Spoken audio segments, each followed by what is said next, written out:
Ça fait 7 mois maintenant que je suis freelance vidéaste, que je suis sur Paris à faire des prestations de vidéos, à faire du montage beaucoup principalement. Et je pense qu'il est temps pour moi de vous faire un petit retour en fait de mon expérience, des leçons, les erreurs, les expériences que j'ai eues. Et je les ai condensées en 5 points, les 5 leçons qu'il faut retenir, que j'ai à vous partager aujourd'hui. Je ne sais pas pourquoi je prends ce ton complètement journalistique. En tout cas, on y va, c'est parti. Donc, je me suis noté des petits bullet points, il est 1h du matin. Pour que vous le sachiez, il est 1h du matin, je ne sais pas pourquoi je fais ça maintenant. Alors recontextualisons un peu, en juin, juillet, je ne sais plus, je finis un CDD sur Paris dans un studio de podcast.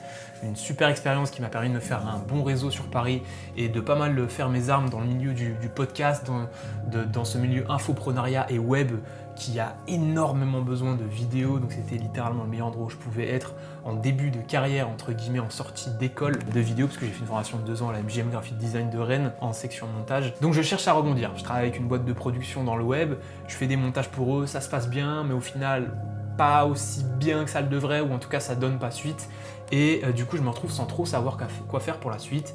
Je retourne chez mes parents, à Rouen, donc à côté de Paris, et donc je laisse mon appart, je lâche l'appart que j'avais sur Paris.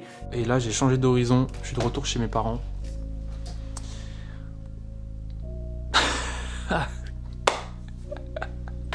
Oh, le destin de loser. Les gars, non, mais les gars, voilà, on va viser plus haut. Du coup, je suis de retour dans la chambre d'amis des darons. J'ai pas la place de me faire un chez moi, entre guillemets, parce que ici, c'est plus chez moi, en fait. Je suis reconnaissant de pouvoir être ici et de pouvoir profiter de ma famille, de pouvoir être dans une situation confortable grâce au travail de mes parents, mais c'est pas ma place. Il faut que je reparte, il faut que je retourne charbonner sur Paris. On a des grands objectifs, on a des grandes envies dans la vie, on veut faire des choses extraordinaires. Donc il faut qu'on retourne sur Paris, il faut qu'on génère un maximum de bif pour pouvoir s'acheter un boîtier pour pouvoir faire de belles images, parce que moi c'est ce que j'aime aussi dans la vidéo, c'est faire de belles images. Et en fait, sans trop me rendre compte, j'ai commencé à accumuler pas mal de demandes dans le montage vidéo pour le web, pour la formation et même des captations sur Paris. Et la situation dans laquelle j'étais, c'était que je ne pouvais dire non à rien du tout, parce que je cherchais à me faire du cash sur le côté évidemment. En fait, si j'avais pas le matériel pour faire un truc, je me débrouillais pour avoir le matériel et pour pouvoir faire rentrer du cash, commencer à rentrer des choses pour pouvoir afficher du coup ces montages-là sur mon portfolio, afficher ce travail-là et dire que c'est moi qui l'a fait et donc que je peux le reproduire pour quelqu'un d'autre. Donc pour cette raison, par exemple, j'ai commencé à monter des vidéos web, donc avec des rushs qu'on m'envoyait sans la fibre, avec une connexion éclatée. Ce qui faisait que je traversais la moitié de la ville pour aller me brancher à la fibre d'un pote. Qu'est-ce que je fous de ma vie? J'ai été au Burger King, j'étais dans une bibliothèque de ma ville. J'ai été dans un espace public, j'ai essayé 3 Wi-Fi différentes, ça marche pas. Ça marche pas, 50 Go ça passe pas du tout. Du coup là je vais faire juste un geste de gros clochard, je vais aller devant chez mon pote qui est parti en vacances et je vais juste me connecter à sa box. Voilà.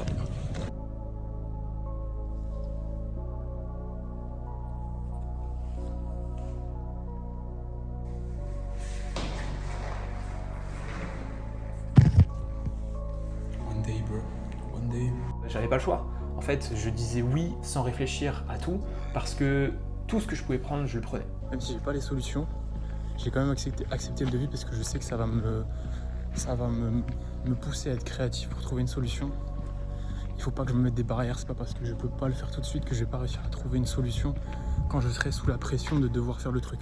Attention, j'ai pas pris n'importe quoi non plus, j'ai essayé de rester à un seuil minimum de 200 € de TJM. En tout cas, si le projet qu'on me proposait ne correspondait pas à ça, je le prenais pas, ou alors je dialoguais, je discutais pour essayer de faire en sorte que ça fonctionne. Bref, au final, on sait tous comment ça se passe, les monteurs vidéo, on essaie de calculer un peu le prix, mais au final, avec les échanges, avec le contexte, on n'est jamais payé autant qu'on devrait l'être, parce qu'on passe beaucoup de temps à dialoguer avec la personne, à échanger des informations, et au final, ça nous prend, entre guillemets, plus une sorte d'espace mental, on va dire, et pas une journée complète de travail de A à Z. En gros, ce qui va se passer, c'est que pendant 2 semaines, de temps en temps, tu vas dialoguer avec le mec, à un moment donné, il va t'envoyer les rushs, à un autre moment, tu vas bombarder, ça va te prendre une journée, mais dans tous les cas, il y aura beaucoup de discussions autour de comment tout ça va se réaliser, et toutes ces charges-là, on sait bien que quand on est un monteur débutant, on ne peut pas la facturer. Et du coup, par la grâce des choses, j'ai réussi à retrouver un appartement sur Paris, ignoble, puant, sale au possible. Et voici la chambre dans laquelle j'ai emménagé.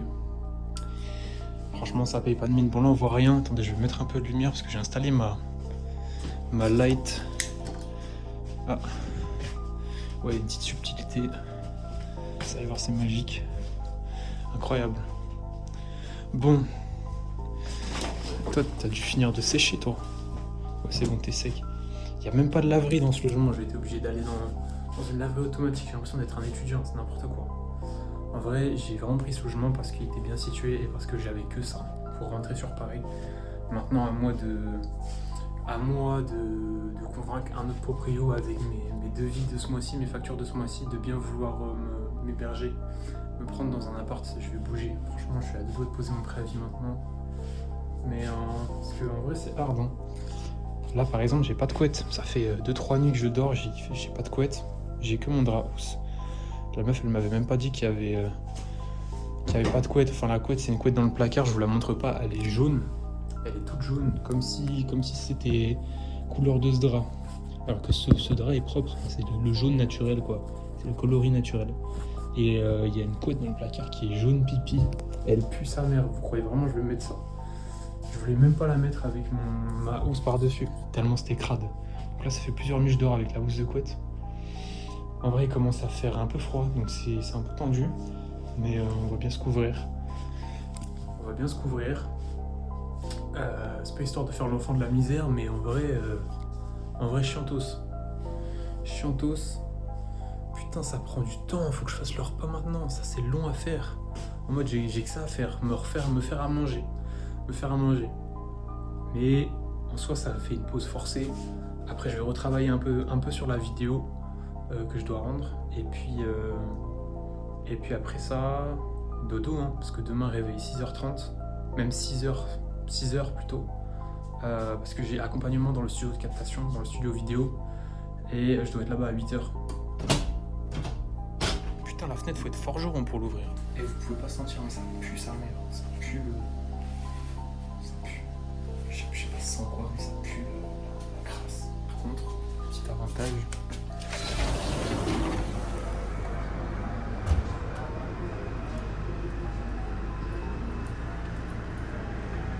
Merde, il fallait filmer en horizontal. Je suis con. Tant pis. Grâce à cet appartement-là, j'ai pu commencer à avoir un client régulier pour qui j'ai pu travailler en tant que chef opérateur. Donc c'était dans un studio sur Paris. Donc j'allais là-bas tous les jours, je travaillais en freelance et ça me faisait un client régulier, des revenus réguliers. Et c'est comme ça que j'ai pu m'installer sur Paris et sécuriser un bon premier mois sur Paris. C'est reparti pour une journée de boulot. Je viens de finir ma journée d'accompagnement au studio. Comme je suis arrivé plus tôt, je finis plus tôt. Et ça me laisse plus de temps pour partir du coup sur mes projets à moi après. J'ai toujours un montage à finaliser pour la chaîne. Un big montage. Donc je me suis remis déjà un petit peu. Mais il me reste beaucoup de travail. Il me reste énormément de travail. Heureusement, j'ai mercredi et jeudi pour avancer à balle dessus. Et en fait, théoriquement, je suis censé envoyer un espèce d'ours ce soir déjà pour voir si on avance à peu près dans la bonne direction. Ce qui m'embête, c'est que je vais leur proposer une version qui est pas en retard puisque j'ai informé.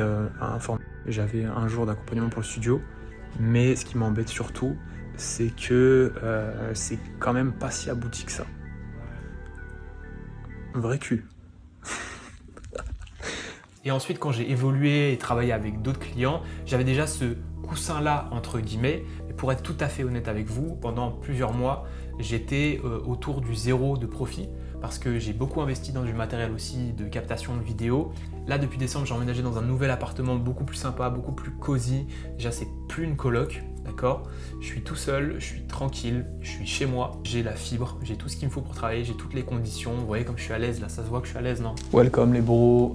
On est dans un nouveau logement, enfin un logement décent. Vous avez pu voir à quel point l'ancien logement il pue sa grand-mère. Donc je suis très content d'emménager ici. Je suis plus en colocation, j'ai mon appartement pour moi tout seul, j'ai une machine à laver, c'est propre, les murs sont pas déchirés, il n'y a pas des fils électriques à nu, il n'y a pas des plaques de cuisson qui sont réparées au bout de 2 mois, c'est propre. La première leçon que j'ai comprise, pas récemment, mais après 3, 4, 5 mois d'activité, c'est qu'il y aura toujours du coup des prestations qui sont encaissées et l'argent que tu as facturé, mais que tu n'as pas encore reçu parce que tu n'as pas réalisé la prestation ou que tu as réalisé la prestation et que le client ne t'a pas payé encore. Ou autre cas de figure, quand toi, tu fais la vidéo et que tu as un client qui vient te voir pour que tu fasses de la vidéo pour son client à lui.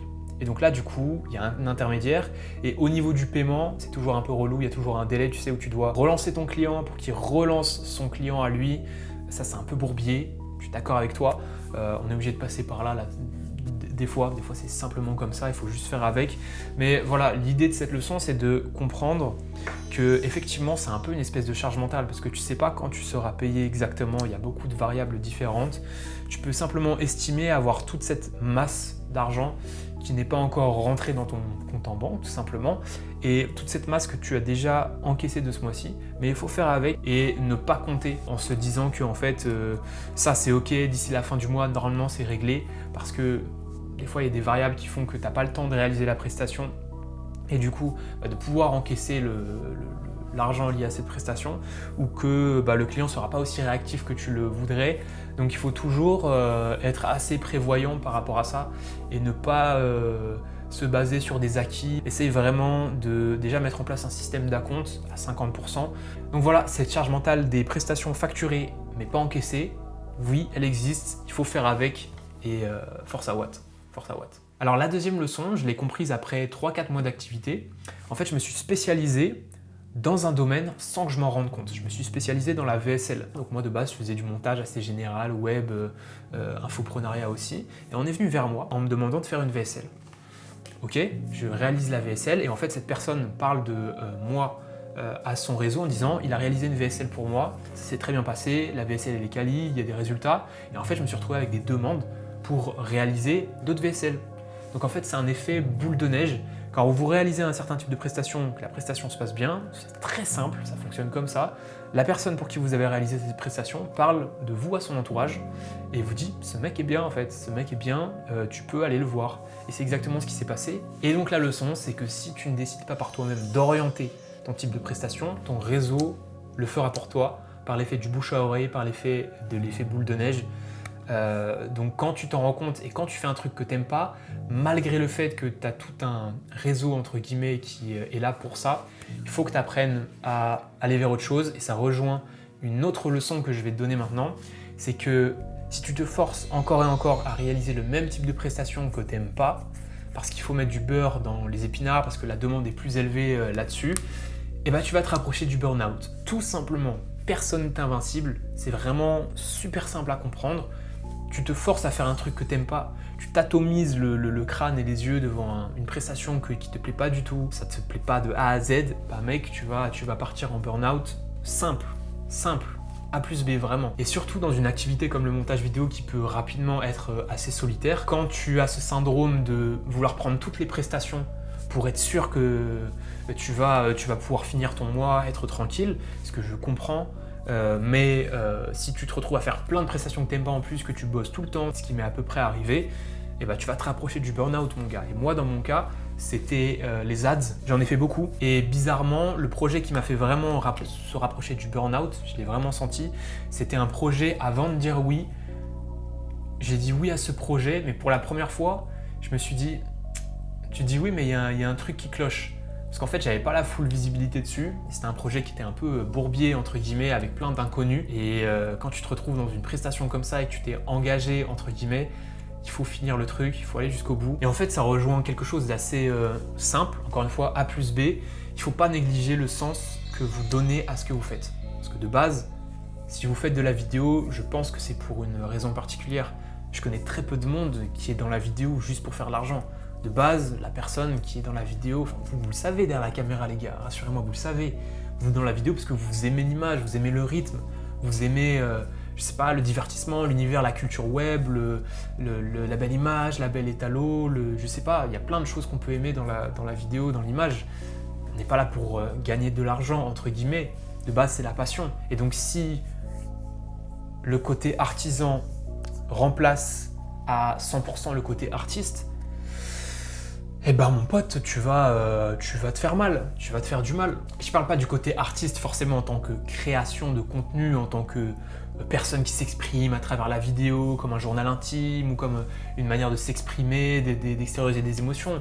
Non, de faire des prestations et d'y ajouter sa patte, sa touche, un peu de soi dans ce qu'on fait. Et si ça tu le perds et que tu sens que tu es en train de faire des tâches comme un robot, typiquement moi par exemple pour les ads c'est très simple, tu as un hook, tu as un body et tu as un CTA, un call to action à la fin. On est venu vers moi avec une prestation avec 13 hooks, non 12 hooks, je sais plus exactement, 6 body, 3 CTA. Si vous faites le calcul, je crois que ça monte à 200.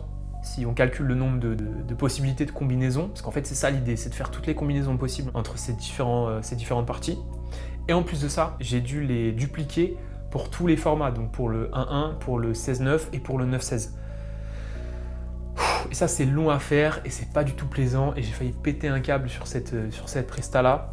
Et c'est pour ça que moi, c'est une leçon que j'ai comprise dernièrement, c'est que quand il y a un type de presta ou quand il y a une presta que tu sens pas, tu sens que c'est bourbier, tu sens que c'est plan bourbier, vas-y pas, surtout si tu n'as pas besoin de cet argent-là. Et moi, à ce moment-là, j'avais pas besoin de cet argent-là. Mais j'ai quand même, je sais pas, voulu accepter la prestation pour me prouver que je pouvais tout prendre. Alors pourtant, j'étais assez avancé, c'était il y a 1 mois, 2 mois, 3 mois, je sais plus. Pourquoi j'ai fait ça? Je sais pas, des fois je prends des décisions qui sont pas les plus sages, alors que pourtant j'ai quand même une petite expérience. Mais en tout cas, maintenant j'espère que la leçon est bien ancrée dans mon crâne, que bah attention en fait, il faut pas prendre n'importe quelle prestation. Donc en fait cette leçon, c'est plutôt à moi que je la donne aujourd'hui.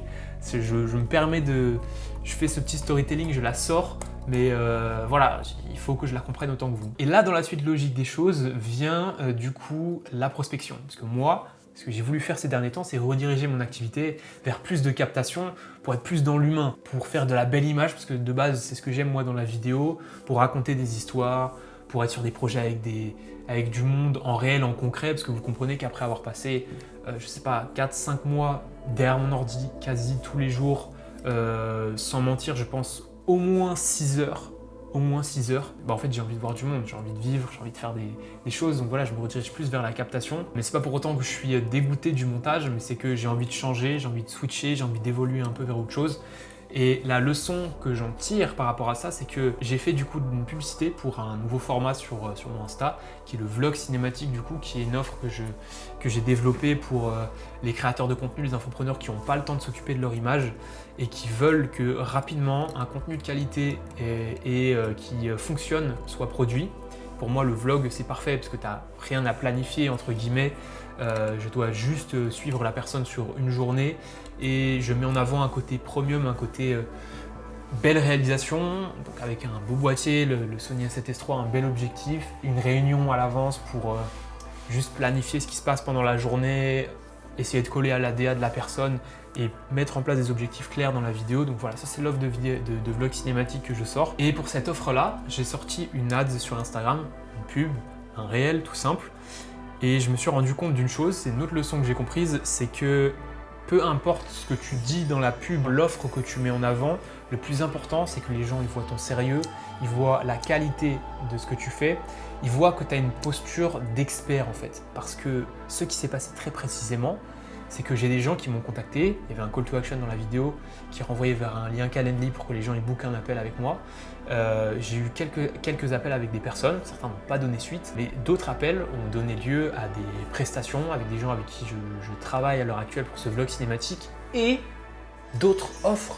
C'est ça qui est dingue, c'est qu'à partir du moment où tu arrives à avoir la personne en appel avec toi, franchement, tu as gagné parce que tu peux tout lui présenter. Tu as le temps de vraiment expliquer ce que tu fais, de prouver que tu fais de la qualité, de discuter avec lui de ce qu'il fait, est-ce qu'il fait du personal branding, est-ce qu'il veut mettre en avant son entreprise, de quoi il a besoin, de t'intéresser à son histoire et d'y ajouter déjà une vision artistique entre guillemets, comment on peut prendre ce qu'il est et le mettre en vidéo. Ce qu'il faut retenir, c'est que j'ai closé du coup des gens pour des offres que je n'avais pas du tout, pour des prestations que je ne mettais pas du tout en avant. Le plus important, c'est d'être visible et d'être bien visible en bonne qualité. Peu importe l'offre qu'on met en avant, le plus important, c'est d'avoir les gens en appel. D'avoir les gens en appel pour leur parler, pour leur montrer que voilà, t'es un mec sérieux et voir comment tu peux commencer à formuler ton avis sur eux, ce qu'ils font, comment toi tu peux ajouter ta patte, comment on pourrait développer ça, quel type de prestations concrètes on peut faire pour que là ça se passe comme ça, quel jour commencer à ancrer dans la réalité en fait le projet du client. Et donc voilà, c'est ça l'objectif, c'est peu importe ce que tu présentes dans ta pub, du moment que ce que tu fais est qualitatif, du moment que tu prouves aux gens qu'ils ne vont pas perdre du temps en t'appelant, que tu prouves en fait que tu es le mec parmi toutes les pubs qu'ils ont vues, avec qui il faut prendre un rendez-vous, parce que tu seras le plus apte à répondre à ses besoins en vidéo en général, vu que tu fais de la vidéo de qualité. Donc voilà, c'est ça l'autre leçon que je retiens. Une autre leçon d'une erreur que j'ai fait au tout début, qui m'a peut-être empêché de fluidifier en fait mon activité, c'est d'avoir des périodes où je charbonnais sur un projet, à fond montage, et quand elle était finie, ok là on fait de la prospection, on va aller rechercher des clients. Et l'erreur, c'est que ça n'est pas fluide, et en fait tu gagnerais davantage, et j'aurais gagné, à inclure des sessions de prospection pendant que je travaillais sur ce projet-là. J'aurais dû faire des pauses et m'accorder, je sais pas, une demi-journée pour aller faire de la prospection pour d'autres offres, de manière à ce que tu aies plus de visibilité en fait. Je pense qu'il ne faut pas penser par période où je charbonne à fond sur un projet et ensuite je fais de la prospection, parce qu'il y a un espèce de délai, un espèce de battement, de flottement qui fait que tu n'es pas forcément gagnant de ce genre de situation. Donc attention à ça, essaie de mêler les deux. Prospection et travail sur des projets. Je pense qu'il faut en parler aussi. Là, j'ai autre chose à vous dire. Je pense que 23,20% d'URSSAF à payer, qui s'abattent sur ta gueule, sur ton chiffre d'affaires du trimestre, ça pique et c'est dur à prévoir en fait. Donc moi je suis passé depuis janvier à la cotisation au mois pour avoir plus de visibilité sur mes revenus. C'est important de parler de la question de la différence de perspective entre solitude et liberté. La liberté que tu crois qu'est la freelance, de pouvoir faire ça à tel moment, quand tu veux, pas avoir de patron, se transforme avec le temps et avec un changement de perspective en solitude, d'être décalé par rapport aux autres, par rapport au reste de tes potes qui eux sont en salariat, de ne pas avoir cet environnement social de travail, de plus avoir de repères, parce que je pense que moi ce sont les règles et les obligations qui forcent la performance. Je pense que c'est vrai aussi dans l'artistique. Donc quand tu n'es pas obligé d'être à telle heure, à tel endroit, ou d'avoir ces obligations de résultat pour ne pas perdre ton travail, il n'y a pas de pression. Il n'y a pas de pression. Donc il faut quand même avoir un certain type de personnalité, ou en tout cas développer cette espèce de discipline de garder un rythme de vie normal et pas trop décalé. Et tout est question de perspective, tout est question, je pense, de mouvement. Je pense qu'il faut, surtout quand on est vidéaste, monteur pro et qu'on passe beaucoup de temps derrière un ordi, ou qu'on est dans ces métiers-là où on est derrière un ordi, souvent chez soi, je pense qu'il faut bouger souvent d'environnement. Je pense qu'il faut travailler le plus souvent possible avec des gens aussi et être dans cette dynamique de pouvoir apprécier à sa juste valeur le fait effectivement d'être libre et d'avoir des horaires, un lieu qu'on peut choisir pour travailler. En tout cas, je pense que ça, il faut le vivre pour le comprendre vraiment. Là, si je vous dis tout de suite que oui, je chouine parce qu'en fait, je peux me lever à l'heure que je veux et travailler d'où je veux, vous n'allez peut-être pas forcément comprendre, mais ceux qui sont en freelance comprendront. C'est important d'avoir une force qui nous met une pression sur nous, une chape, des obligations, pour pouvoir se discipliner et garder un cadre de vie. Et maintenant, la dernière leçon, c'est une phrase que j'ai entendue sur les réseaux sociaux qui m'a frappé. Un mois après que j'ai commencé l'activité de freelance vidéo, j'ai entendu cette phrase et je me suis dit, mais en fait, ça résonne vraiment avec moi et je vais continuer la freelance en fait, parce que c'est exactement ce dont j'ai besoin dans ma vie. Cette phrase, c'est une métaphore, c'est assez simple. Imaginons que tu es un oiseau posé sur une branche qui peut se casser du coup, qui peut se briser, tu peux tomber. Est-ce que tu fais plus confiance à la branche sur laquelle tu es posé, ou est-ce que tu fais plus confiance à tes propres ailes? Et la réponse, elle est simple. Tu fais confiance à tes propres ailes, tu peux pas te reposer sur la branche parce qu'elle peut se casser. Ça arrive, c'est la vie. Et cette métaphore, cette phrase que j'ai vue sur les réseaux, elle était destinée à l'entrepreneuriat, mais elle est applicable à la vie en général en fait. Et par des événements que j'ai eus dans mon passé, je me suis rendu compte que c'est exactement ce dont j'avais besoin, de me prouver que je pouvais m'en sortir, ou en tout cas que je pouvais être maître et compter sur mes propres ailes dans une partie de ma vie, donc dans l'entrepreneuriat, dans la freelance, c'est-à-dire compter sur moi-même pour aller chercher l'argent qui me permettait de vivre, avoir ce plein contrôle sur mon destin. Et ben en fait, c'est ce que je cherchais. Et c'est ce que j'ai trouvé dans la freelance en tout cas, c'est d'avoir confiance en mes propres ailes. C'est un peu naïf, c'est un peu con-con, tu vois, de le dire comme ça, mais c'est vraiment, quand j'ai entendu cette phrase, ça a vraiment bien résonné. Et j'avais vraiment cette phrase en tête à mes tout débuts, quand j'étais dans mes premiers mois et où j'étais pas sûr de réussir à faire mon mois. Je ne savais pas si j'allais pouvoir payer mon loyer avec les prestations en micro. Dans tous les cas, j'ai un petit matelas de côté, donc j'aurais pu sauver un loyer. Mais quand j'étais pas sûr de est-ce que j'allais pouvoir faire rentrer, en fait, si tu vas faire rentrer, tu vas toujours trouver un moyen de faire rentrer. Si vraiment tu es dans le besoin, crois-moi que tu vas aller démarcher, crois-moi que tu vas faire le nécessaire, que tu vas faire les 20% qui vont amener les 80% de résultats. Sauf, petite subtilité, et c'est avec ça que je veux conclure, moi, c'est pas la première fois que je fais de l'entrepreneuriat dans ma vie. J'en ai fait 2 fois, et 2 fois j'ai échoué lamentablement. Dans des situations, compris la deuxième fois, où j'avais vraiment besoin de réussir et j'ai pas réussi. J'avais vraiment besoin de réussir à faire de l'argent, à me prouver que je pouvais y arriver, que j'étais compétent, pertinent dans la vidéo, que j'avais du talent, que j'avais des compétences. Et j'ai échoué. La première fois, c'était il y a quelques années.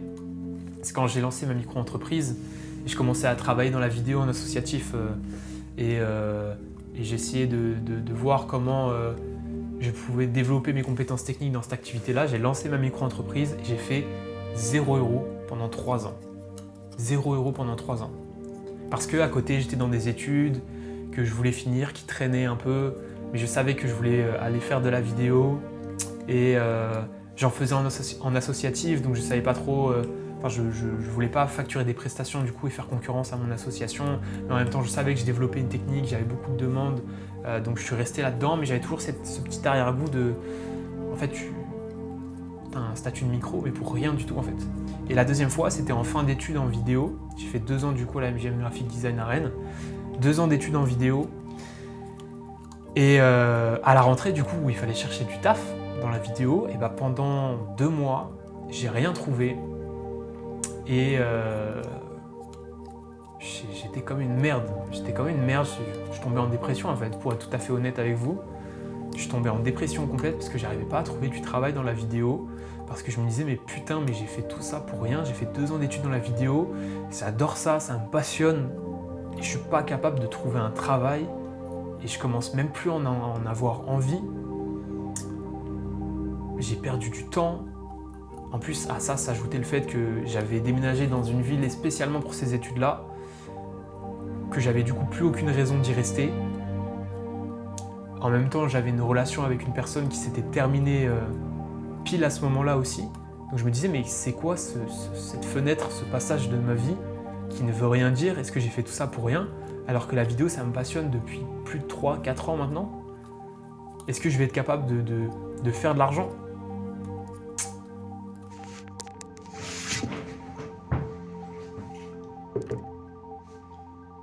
C'est réellement un chapitre qui se termine. C'est pas facile, je sais pas quoi dire, je sais pas quoi faire. J'ai juste à subir les événements et je peux rien contre eux. En revanche, je peux rebondir et ça, j'y crois très fort. Je peux rebondir là-dessus. Je m'aime. J'ai confiance en moi. Je sais que j'ai des démons, j'ai plein de trucs qui me bloquent, j'ai plein de trucs qui me font peur. Mais je sais que je peux rebondir de cette situation et retrouver confiance en moi professionnellement, humainement et tout ce qui va avec. Je sais que je suis plus que ça, je suis plus que cette situation. Je sais que j'ai de la valeur. Je me sens pas évidemment aimé et soutenu comme j'en aurais besoin dans cette période-ci par les gens qui sont censés faire partie de ma vie. Faut faire avec, j'ai pas d'autre choix.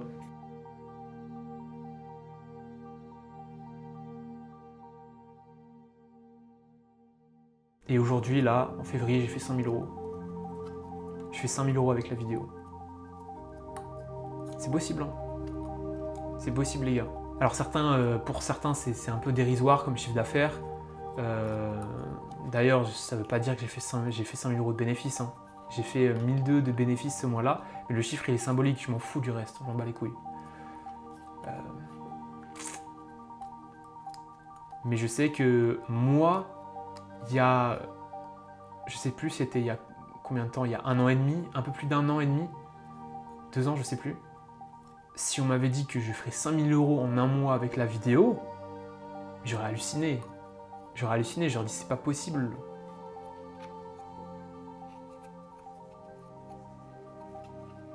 Donc les gars, c'est vraiment possible. Travailler sur une compétence. Si vous êtes persuadé que vous voulez faire de la vidéo, si vous êtes persuadé que, je sais pas, le design ou un truc comme ça, c'est votre truc, allez-y. Allez-y.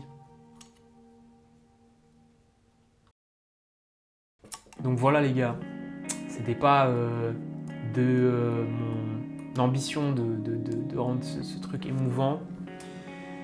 Et voilà, j'ai envie de lâcher une larme là, j'ai envie de lâcher une larme.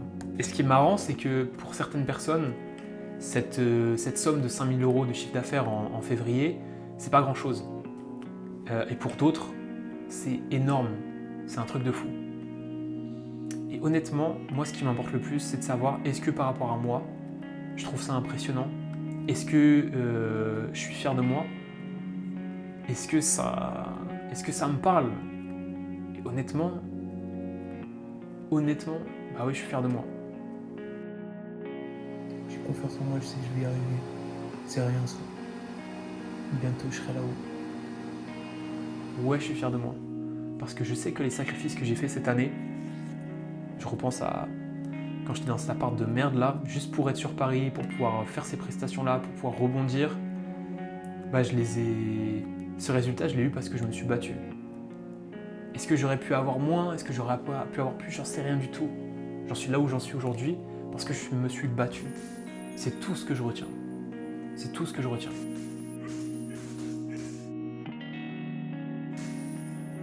Et vous les gars, si vous êtes en train de vous battre pour atteindre vos objectifs, si par moment vous sentez que vous avez envie de lâcher la corde, les frérots, tenez-moi cette putain de corde. Tenez-moi cette putain de corde. Le temps il passe. Le temps il passe. Et vos actions, elles s'écrivent dans un livre. Et ce livre, vous pouvez le rouvrir à chaque fois que vous regardez dans votre tête. C'est le passé. Et quand vous rouvrez ce livre, qu'est-ce que vous voyez? Est-ce que vous vous dites, c'est quoi ça? C'est quoi cette page? C'est quoi ce chapitre de merde là? Alors agissez consciencieusement, parce que dans tous les cas, ça écrit. Dans tous les cas, ça écrit et ça reste dans le marbre, il n'y a pas de gomme. Donc les gars, moi j'étais vraiment là. Chômage, plus de meufs, appart en préavis, je sais pas quoi faire de ma vie, retour chez les parents. J'étais là en bas, je savais même pas si j'allais pouvoir faire de la vidéo, mon métier un jour, j'étais dégoûté de tout. Et aujourd'hui, 5000 € en février avec la vidéo. Alors j'ai pas fait tout ce que j'aimais, j'ai fait des prestations que j'aimais pas, mais je sais que dès le prochain mois, je vais rediriger ce que je fais vers quelque chose que j'aime davantage. Et je ferai peut-être un peu moins, mais c'est pas grave. Moi ce qui m'importe maintenant, que je me suis prouvé que j'ai atteint ce chiffre-là, c'est que je peux me faire plaisir avec la vidéo, rediriger mon activité, faire plus de captations. Et je pense que vous en verrez davantage sur la chaîne d'ailleurs, de choses en rapport avec ça. En tout cas les gars, merci d'avoir regardé cette vidéo. À tous les créatifs qui me regardent, à tous les entrepreneurs, les gens qui galèrent, qui viennent pas d'un milieu forcément favorisé ou qui ont eu beaucoup de problèmes dans leur enfance, dans des choses comme ça, et qui ont la création comme refuge. Les gars, ne lâchez rien, vraiment, ne lâchez rien. Votre passion, elle est là. Parfois, elle diminue un peu, vous vous interrogez, vous avez des réflexions, et des fois, ça revient fort. Ne lâchez rien. Vous avez votre vision, vous avez votre patte, vous avez envie de sortir les images que vous avez dans la tête, de les ancrer dans le monde réel. C'est votre mission, c'est ma mission aussi. On va y arriver les gars, let's go.